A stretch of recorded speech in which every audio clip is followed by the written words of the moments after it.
Hello everyone, I'm Denise from the University of Sewing, and we're going to talk some more about Granny's 1930 Sampler.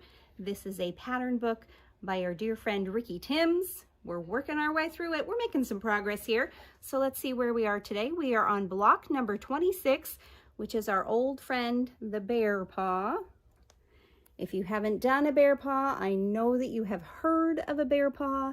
It's often one that people will do as they're just sort of beginning to get those basic quilting skills kind of under their belt and want to branch out a little bit and try some of those half square triangles and make sure those seams are matching up. So if you know someone that is, a beginning quilter, this is a great one to start with. Let's take a peek at our book today and see what we've got. So this is block number 26. Here are some of the color ideas that Ricky has given us.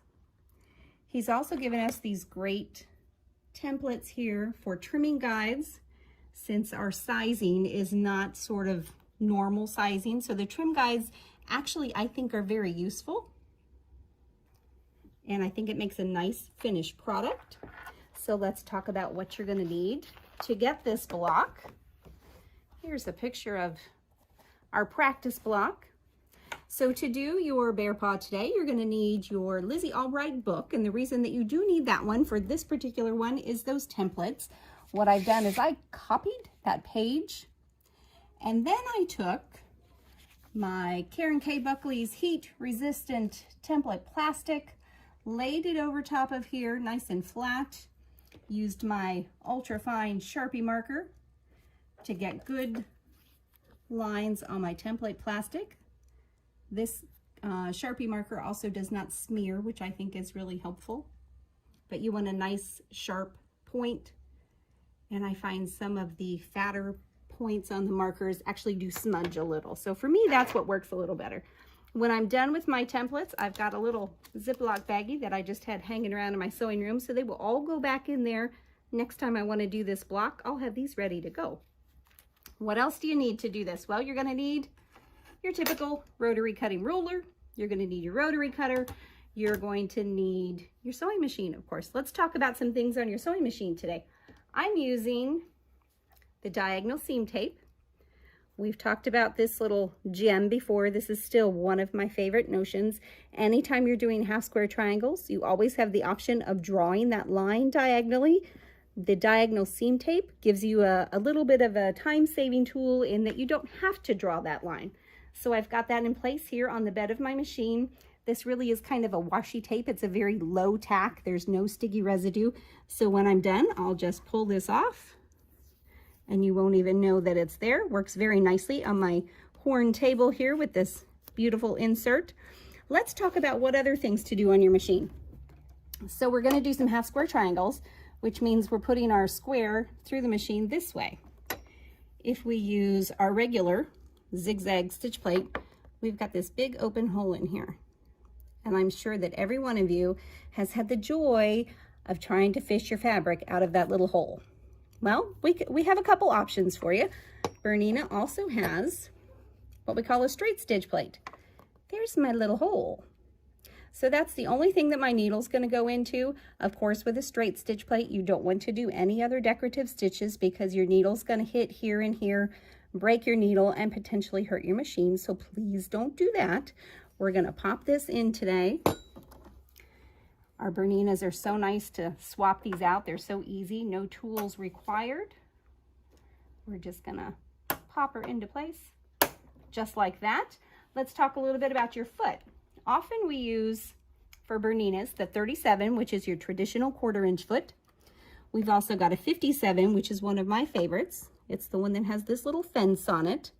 And that, of course, creates your 1/4 inch seam guide. So your fabric will run right up against that to ensure a nice, consistent 1/4 inch foot.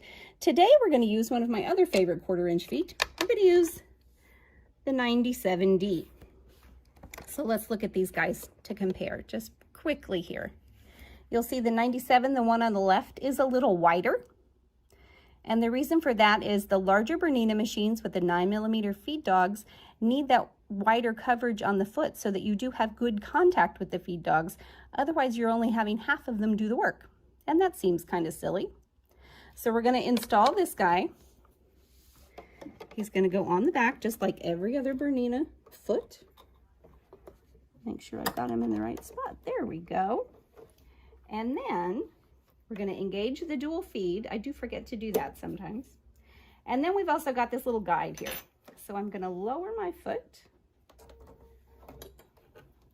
And this little guide, if Dave will bring his camera back over here, we're going to look at this foot in relationship to the feed dog. You can still see a little bit of the feed dog there. And I have heard people recently say that they did not love the 97 because you still have some naked feed dogs sticking out here, so they weren't able to do their job. When you don't use the little guide, you are missing that. When you put your guide in there, now your fabric is only going to go over to here, so you're going to get that better coverage. Looks like my foot it's not on there quite right. Let's fix that. Come on up here, little friend. Come back up. There we go. You go there. And let's put this guy back in here. That's better. So we're going to put our seam guide on, and there is one little screw that does that. So again, we're going to lower our foot, bring this little guy over here, and this screw just goes in this to hold that seam guide in place. And I will tell you that I keep all of these in the little drawer of my sewing desk so that they are handy. Now, I'm not going to tighten this because to do our half square triangle, that's not going to work very well. So I'm going to keep it loose, and I'm just going to swing it out to the side until I'm ready to use that. But to do the half square triangle, it'll work just fine. Okay, so let's do that, and let's talk about how to get a good half square triangle so that we can put this bear paw together. Got our thread here. Let's close up our bobbin door. She'll want to sew more likely if all the things are in the right spot. I'm going to choose my favorite stitch for quilt piecing, number 1326. That's found in the little quilt design category. It's a little bit smaller. It's a 2.0 stitch length. And then we're going to make sure these guys are all lined up nice and square, nice and straight. And I don't have my foot controller. So we're going to hit pause. Alrighty, so let's start stitching. I've got my top point of my half square, my square up here by the needle, and you'll notice this one is right along that red line of my diagonal seam tape, and that's going to be my guide. My machine's waking up, and I'm just going to keep going, keeping this point all the way along that red line. And you can actually put that tape all the way up till just before you get to the needle if you need to. And then we're going to trim our threads. And so this is what we've got. When you trim your half square triangle, you're going to end up with two of these. So let's go over to the ironing board. We're going to press this, and we're going to talk about using that trim tool.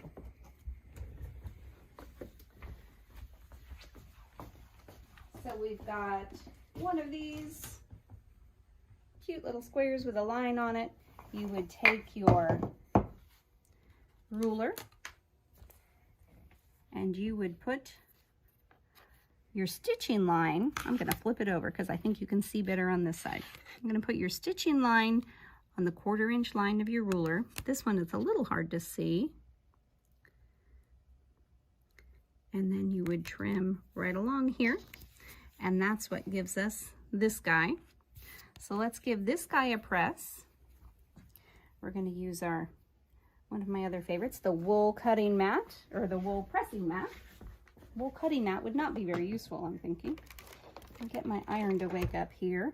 And while it's waking up, we're going to talk about some new toys that we've got in the shop. Look at this. We don't even have it in the computer yet, so we have to come up with a really cool name for it. But if this is a tailor's clapper, which is fantastic, well, a square one with a handle on the top would be a quilter's clapper of some sort, don't you think? Think about putting your whole block on your wool mat. You press it, give it a little shot of steam, and set that little guy on there. And you can get the whole block flat all in one little shot. This guy is great for those smaller seams. If this is what you've got, I would still keep using it because it's really awesome. But my goodness, what a cool idea is that. So let's give this guy a little press now. And we're gonna press them out this way. And remember, we're using, these triangles are bias cut at this point. So we're just gonna press them straight. Paying careful attention not to tug and stretch anybody. And it looks a little wonky, doesn't it? Well, that's what our trim tool is going to help us out with. So let me get my rotary cutter. Dave and his magic camera is going to stay right here. So the goal here is to get this the shape of this. I have taped my trim tool to the back of my ruler. I'm going to line up this diagonal line.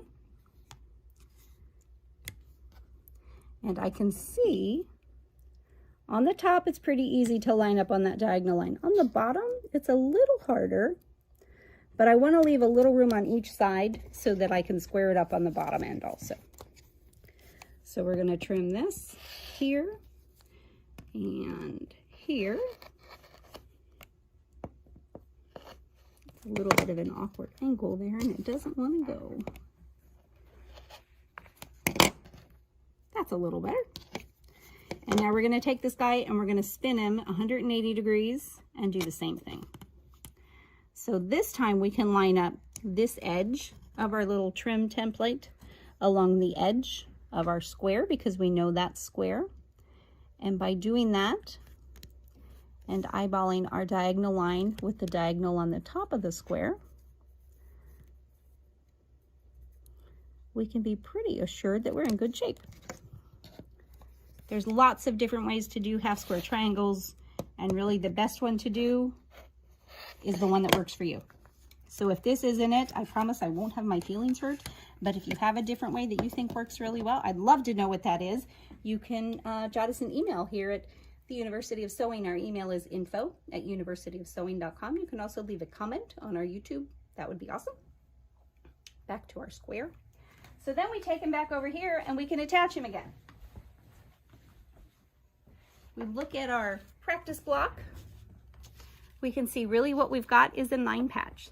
So here's 1, 2, 3, 4, 5, 6, 7, 8, 9. So this is 1 unit, and that's what we're building here. I'm going to bring these pieces over so you can get the idea. It's kind of a fun little block. I actually have a project at home that I'm working on that has some of these sort of as accents in the piece. So I think that one's going to be cute when it's done. So here's how this guy's coming along. And we're going to go, this guy's going to go, it's like a puzzle, really. It's like a puzzle. I feel like I'm missing some pieces. I may have not unpacked everybody. So this guy's going to go here. And this guy's going to go here. And then this guy and some friends are going to go here. So that's the idea of how we're going to put him together. Really pretty straightforward. The trickiest part is getting those half square triangles the way you want them, nice and square with a good angle. And then of course not losing the points on them. And a little tip on that, when you're sewing, let's see, when you're doing your half square triangles, put the one with the triangle on the top so that you can see where that seam is. I'm trying to find a good seam for you here. If you can find the point, that intersection point of that triangle, and then you can aim for that as you're sewing. There's probably too many seams in there for you to see that one. But that may be something that we talk about. Here's one. You can see the stitching line goes here, but the half square triangle is here. So it meets where these two, this stitching line and this stitching line, meet where this one comes across. And now I'll flip it over, and that's how we have that nice point there in the corner. And again, if you have this piece on top, it'll be much easier to see that. So that's our basic bear paw. Next time we're going to do block number 27, which I think is called spools. I will tell you it has some Y seams. That sounds like a naughty word, doesn't it? It's not. It's not nearly as bad, I think, as the curved seams. We're going to talk about some easy ways to do it, and I think you're going to be really happy with that block. It'll be fun to do. So make sure you hit that subscribe button. Let us know in the comments what you're thinking. We'd love to hear from you. And if you're local, of course, come visit. We also have things online, all of these tools and so much more. Here's another newbie. It's a thread cutter, guys. How cute is that? Not even in the computer yet. Give us a day or so and we'll get it in. And again, that website is universityofsewing.com. Thanks again for watching. We'll see you next time.